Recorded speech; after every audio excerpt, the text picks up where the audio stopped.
Okay, so if no one else wants to say it, I guess I will. In Taylor Swift's version of the album Red, the album cover just isn't red enough. Like, yeah, I get the car's red, but it's barely in the shot, and her lipstick's red, but her hat, it's basically orange. Her coat is like a cream color, and then there's nothing else in this album that's red. Like, I can't be the only person with a problem with this, but don't worry. I'm gonna fix it. Okay, so to start, you just need to add like a little bit of a tint to it. I know it's gonna be purple now, but we can fix that by just adding some more temperature to it. And then saturation. Look how red it's getting. I know you could argue it's maybe a little bit orange, but now, look, there's clear red there. Now, her hat is now red. See, now it's kind of like a Batman vibe to it, you know, like a red-black sort of thing going on there. And would you look at that? Red. So yeah, today we're gonna be talking about Turning Red, the Pixar movie, or I guess the Disney Plus original, as some would rather it be known. And we're not going to get into that today because I've gone into a lot of detail about that already. And I just want to talk about the movie Turning Red. Seriously, I want to talk about the movie Turning Red, which I actually really enjoyed. I don't know why I said it like that, as if it's a shock. Oh my god, Seamus liked another Pixar film? I cannot believe what we are seeing right now. This is history in the making! I don't know why I did that, to be honest. I'm still like in that process where I'm getting into the zone for filming the video, you know, like I've only just started, so I just spent the first minute of the video by making this piece of art. This song slaps, and we need to stop sleeping on Phineas, guys. His album slapped too. Why are you sleeping on him? I am also now turned red. Okay, are you enjoying this? Is this what you want to see? Anyway, I do actually want to talk about the film, and the first thing that I think you've just got to talk about with this film is the animation. I genuinely believe this film is spectacularly animated. Spectacularly? This film is animated. No, that doesn't... We need some adverb in there. And to be honest, when it comes to Pixar movies, this isn't usually something that I'd set aside a massive portion of the video to discuss. Usually it's just like, yes, it's Pixar. The animation looked good. In some cases, the animation looks exceptional and just looks like it was literally filmed by cameras, and I still don't really know how they did that. But in this case, it isn't as much that it's photorealistic. Like, they're not even trying to do that, other than that cooking scene at the very start where they were just showing off. I knew what you could just tell. There were animators in a room together and were like, yeah, we need a scene where we can really show off how good animation is now. And just contrasting it to a previous movie that they have made all about cooking, the amount animation has moved forward in 15 years is bonkers. Okay, that was a weird word for me to use. Is incredible. Another Pixar film. What am I doing? I'm not trying to make puns here, I swear. It's just that they use the animation style so effectively. And I feel like one of the main reasons I want to talk about the animation style here is because it's a rare Pixar movie that could plausibly have been a live action film. I mean, the premise of the movie is that Mei Li, anytime she gets excited or angry or feels some sort of strong emotion, turns into a big fluffy red panda, which, to literally quote the head of Pixar, kind of like the Incredible Hulk, but cuter. And well, we have seen live action versions of the Hulk multiple times just in the last 20 years. Which is not to say this feels like a superhero film, or that if you'd pitched this to Marvel, they would have gone through with it and added Mei Li into the MCU. I'm not trying to say that. I'm just saying that theoretically this movie and this story could have been made as a live action movie, but it wouldn't have had the charm or personality that this movie has, because the animation is used to its advantage so much, and the whole story is told from May's perspective and completely dramatized with a more cartoony, almost anime style vibe to it, because to her, 8th grade and not letting down her family are the whole world. It's so important. But for anyone who's a little bit older or just has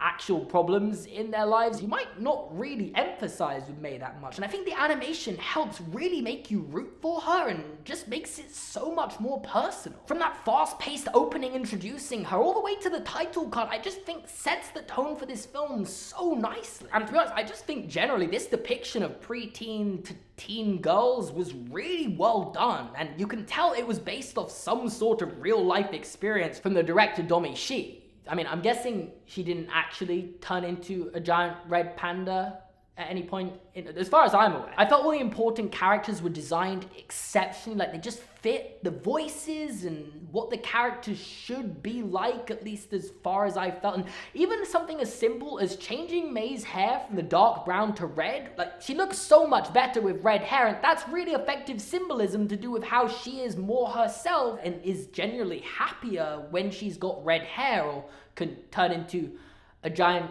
red panda. You guys noticed that this was all a massive subliminal message in this film, or did that go? I hope you noticed that, because I'm gonna be honest, that may be one of my few criticisms. It almost felt too on the nose. Like, Pixar have made a film taking place in an 11-year-old girl's head, like fully just in her brain, showing her thoughts. And I felt like it was more subtle than this. I also can and do understand I am not exactly the kind of person that can directly relate to this story. And I think it's a really important story that definitely needed to be told. Like, how many movies are there about female puberty?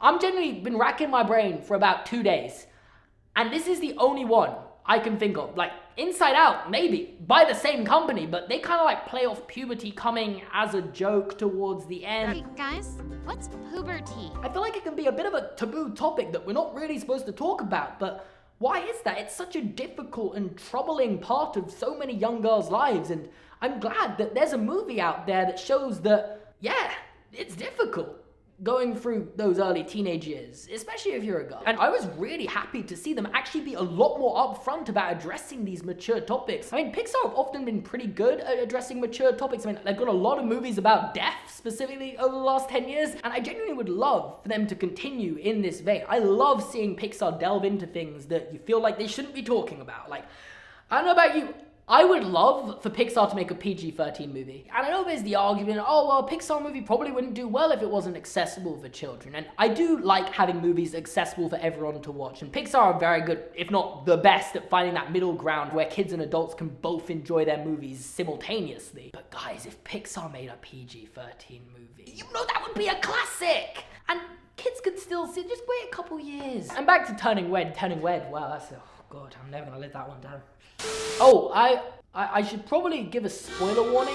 And then, of course, the most important and I'd say triumphant part of this film's messaging is that whole mother-daughter dynamic and relationship. Like, it is done so well. Again, I have not ever been a mother or a daughter, nor will I ever be. I can't really relate to it personally. But I can see people I know that are in mother-daughter relationships in these two characters, and it feels so real. Like, right from the start of the film, you can see the influences May's mother has on her. She is so intimidated and obedient to her mother. Like, her dad, he doesn't really say anything the entire film, but I also just want to say, I really liked her dad's part in the film when he kind of comes in at the end. That is a very typical mother-daughter relationship where the mum's kind of strict and really hard on the daughter because she knows what she has to go through in her adult years, and the dad's just kind of there like, yo, I will speak when spoken to. And then there is a little bit more depth to it where they actually reveal that her mother's mother was also the same to her child when there's a lot of words there that I just did not know how to use. Her mother's mother treated her mother the same. I said mother way too much. How can I say this sentence, like, concisely? Her mother's mother treated her mother.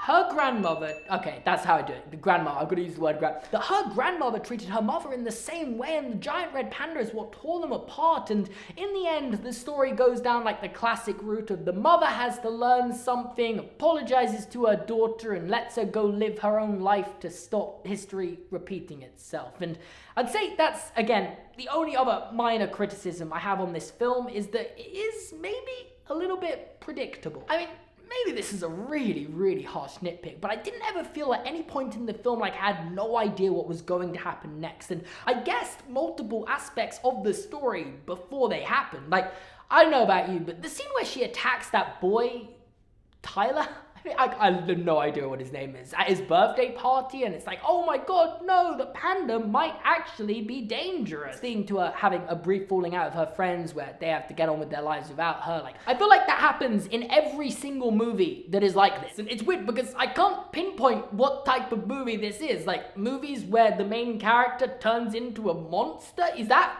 a niche? I feel like that's a very specific niche if it's a niche, and I feel like this always happens in them. And also, the ending was pretty predictable. I mean, the minute the cure was introduced, I said to myself, well, she's not going to take that, is she? She's going to remain a panda for the rest of her life, because what kind of message would the film have if she decided to take the cure and get rid of her panda? Like, the whole point is accepting yourself of who you are. That's the point of these films. With that said, though, a film being predictable isn't the end of the world. I liked how it was structured. I felt the story was well paced. I really, really liked Act 2. Like, if we're splitting the film into 3 acts and making me pick a favorite, it's Act 2. By a long way. I loved the bit where they were using the panda to raise money and you had the soul montage in there. Everyone's just having a good time. I want to see people having a good time. Pixar movies don't always have to be sad and gloomy. Interesting, I don't think this film has the massive, oh my god, you're gonna cry here. This is the moment where you're gonna have to cry, you little crybaby boy moment in it. And it's not to say that this isn't a sad and moving story, but I don't think a movie has to be defined by this one moment that made everyone cry. And also, final thing before we actually get into what this means for the bigger picture in terms of Pixar, when did 2000s nostalgia become a thing? Like, I'm not old enough to be able to get nostalgia. Tamagotchis? Boy bands? The Cha-Cha Slider party? What is going on? Why are you putting me into a midlife crisis? At 24! I'm not feeling 22 apparently! Anyway, let's end this video with the thing that I don't think anyone really cares for, but I'm gonna talk about anyway. What this means for Pixar, because I feel like I've spoken in a lot of detail about Pixar's eras, so to speak. I mean, you've got the first era from 1995 with Toy Story, all the way through to 2009 with Up, which is just like the era of undisputed greats, where they just were releasing original after original after original, and they were all good, like, pretty much all good. And it's hard to group these movies together, but there is a sort of feel to them that they're kind of existential. They make you want to question things like, what is the true meaning behind this? Do toys come to life when we leave the room? Is the reason kids see monsters when they go to bed at night because monsters are secretly running a factory in their own world and they need the human scream to power their world? Do cars have their own universe where they all come to life? Are we treating our planet appropriately? Could we end up becoming like the people on the Axiom? And I feel like, if anything, this just shows how good this era of movies was and why it probably will never be repeated, because every movie resonates with every person differently, and just everyone has different favorites from this era. And that's what brings us to the second era, the sequel era. Now, this was probably mostly caused because of Disney's purchase of Pixar in 2006, and all of a sudden, in the 2010s, Pixar decided, we're gonna make sequels. A lot of sequels. More sequels than originals. Did we mention we're making sequels? And while I personally think some of my favorite Pixar movies to ever be released came out during this era, there's no denying that there are starting to be weak links among the crowd by 2015, 16, 17. Not every movie is an instant classic anymore, to say the least. And there are definitely a few standout films that define this era more than others, which I don't think was the case with the previous era. And I always thought it felt appropriate that Toy Story 4 signified the end of that era, and that leads us into the 2020s, which is, I guess, the new originals era, starting with Onward, which I personally thought was a breath of fresh air. It was great to see them actually do something different, but still keeping their kind of Pixar style with that just gut-wrenching ending that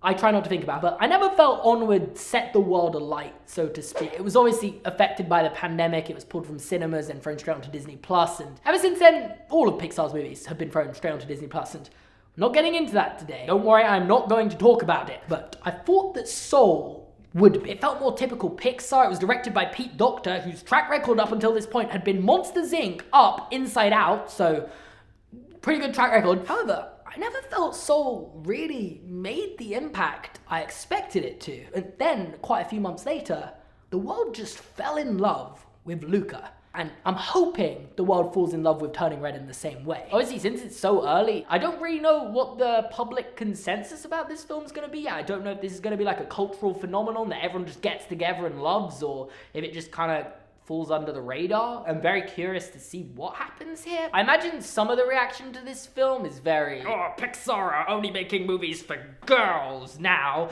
That had female characters in it, and I do not like women. It's kind of gay, you know, if you don't like women.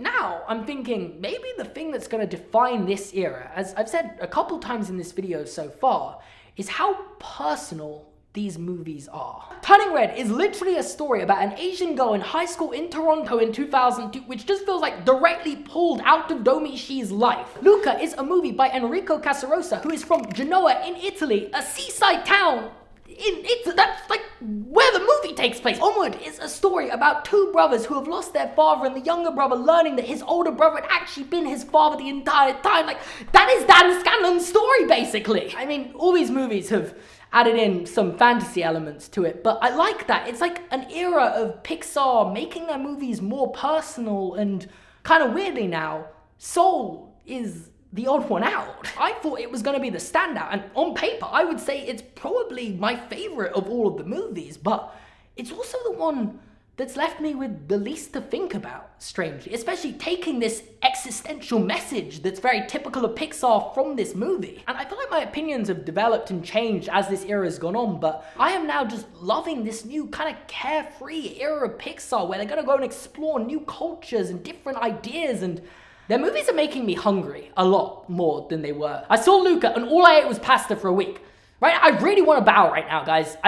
That food looks so good. Anyway, I feel like it's only appropriate if I end this video by somehow shoehorning my thoughts on Lightyear and what this means for Lightyear in there somehow, because as I said, I am really liking the personal movies, so it's going to be interesting to see how they do Lightyear now, given that's kind of the theme they're going with. Lightyear director Angus MacLane, who, as you know, is an astronaut. No, okay, I wish. That would be really cool, right? I feel like if we're gonna make Lightyear really personal, it just has to be directed by a massive Star Wars fan.